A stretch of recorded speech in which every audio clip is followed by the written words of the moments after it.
पहला प्रश्न है राष्ट्रीय किसान दिवस कब मनाया जाता है? तो इसका सही जवाब हो जाएगा 23 दिसंबर के दिन हम हर साल राष्ट्रीय किसान दिवस के रूप में मनाते हैं। अगला प्रश्न है राष्ट्रीय किसान दिवस किसके जन्मदिन पर मनाया जाता है? तो सही जवाब है चौधरी चरण सिंह जी के जन्मदिन पर हम हर साल राष्ट्रीय किसान दिवस मनाते हैं। अगला प्रश्न है चौधरी चरण सिंह भारत के कौन से प्रधानमंत्री थे? तो वो हमारे भारत देश के 5वें प्रधानमंत्री थे चौधरी चरण सिंह। अगला प्रश्न है राष्ट्रीय किसान दिवस पहली बार कब मनाया गया? तो इसका सही जवाब हो जाएगा सन 2001 में राष्ट्रीय किसान दिवस पहली बार मनाया गया। अगला प्रश्न है भारत में हरित क्रांति किससे संबंधित है? तो इसका संबंध है कृषि उत्पादन से। भारत में हरित क्रांति जो है वो कृषि उत्पादन से संबंधित है। अगला प्रश्न है भारत में हरित क्रांति के जनक के रूप में किसे जाना जाता है? तो इसका सही जवाब हो जाएगा डॉक्टर एम एस स्वामीनाथन को। डॉक्टर एम एस स्वामीनाथन को हरित क्रांति के जनक के रूप में जाना जाता है। अगला प्रश्न है कि भारत में श्वेत क्रांति किससे संबंधित है? तो इसका सही जवाब हो जाएगा दूध उत्पादन से। भारत में जो श्वेत क्रांति है वो दूध उत्पादन से संबंधित है और दूध उत्पादन से और श्वेत क्रांति का दूसरा नाम है फ्लड ऑपरेशन, ये भी याद में रख लेना है। अगला प्रश्न है कि श्वेत क्रांति के जनक कौन है? तो इसका सही जवाब है डॉक्टर वर्गीज कुरियन है श्वेत क्रांति के जनक। अगला प्रश्न है जय जवान जय किसान का नारा किसने दिया था? तो इसका सही जवाब है लाल बहादुर शास्त्री जी ने दिया था जय जवान जय किसान का नारा। अगला प्रश्न है भारत में पीली क्रांति किससे संबंधित है? सही जवाब है तिलहन उत्पादन से संबंधित है भारत में पीली क्रांति।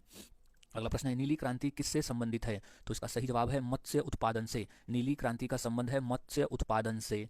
अगला प्रश्न है कि भारत में स्वर्ण क्रांति किससे संबंधित है? तो वो है फल उत्पादन से। भारत में जो स्वर्ण क्रांति है वो फल उत्पादन से संबंधित है। अगला प्रश्न है कि भारत में हरित क्रांति मुख्यतः किस फसल से संबंधित थी? तो सही जवाब है गेहूं और चावल। भारत में हरित क्रांति जो थी वो मुख्य गेहूं और चावल की फसल से संबंधित थी। अगला प्रश्न है कि खरीफ फसलें कब बोई जाती है? तो इसका सही जवाब है जून जुलाई में। खरीफ की जो फसलें हैं वो जून और जुलाई में बोई जाती है। अगला प्रश्न है कि रबी फसलें कब बोई जाती है? तो इसका सही जवाब है अक्टूबर नवंबर के महीने में रबी फसलें बोई जाती है। अगला प्रश्न है कि राष्ट्रीय एकता दिवस कब मनाया जाता है? तो इसका सही जवाब है 31 अक्टूबर को राष्ट्रीय एकता दिवस हम हर साल मनाते हैं। अगला प्रश्न है राष्ट्रीय एकता दिवस किसके जन्मदिन पर मनाया जाता है? तो सही जवाब है सरदार वल्लभ भाई पटेल जी की जयंती पर हम हर साल राष्ट्रीय एकता दिवस के रूप में मनाते हैं। अगला प्रश्न है कि सरदार वल्लभ भाई पटेल को किस नाम से जाना जाता है?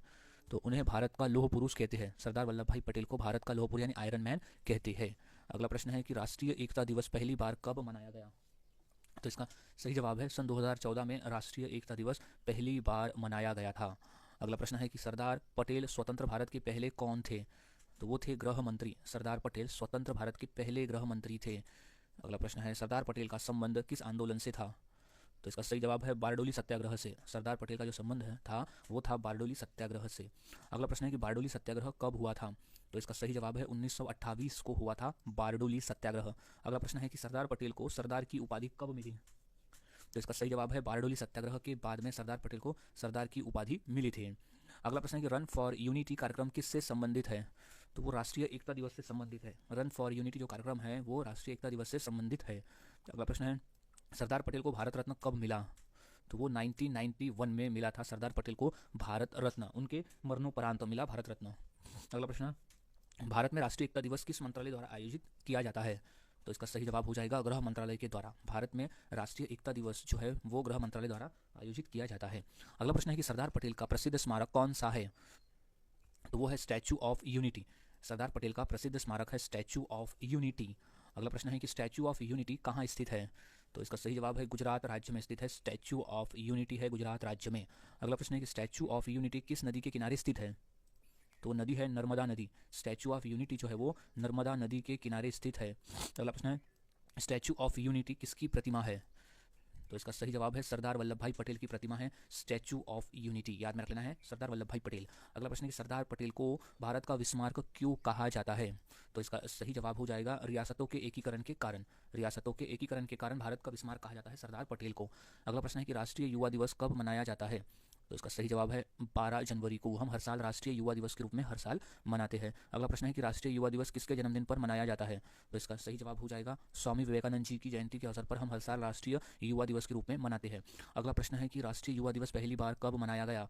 तो वो था 1985 में राष्ट्रीय युवा दिवस पहली बार मनाया गया था। अगला प्रश्न है स्वामी विवेकानंद के गुरु कौन थे? तो इसका सही जवाब हो जाएगा परम रामकृष्ण परमहंस थे स्वामी विवेकानंद जी के गुरु। अगला प्रश्न है कि स्वामी विवेकानंद ने 1897 में किस संगठन की स्थापना की थी?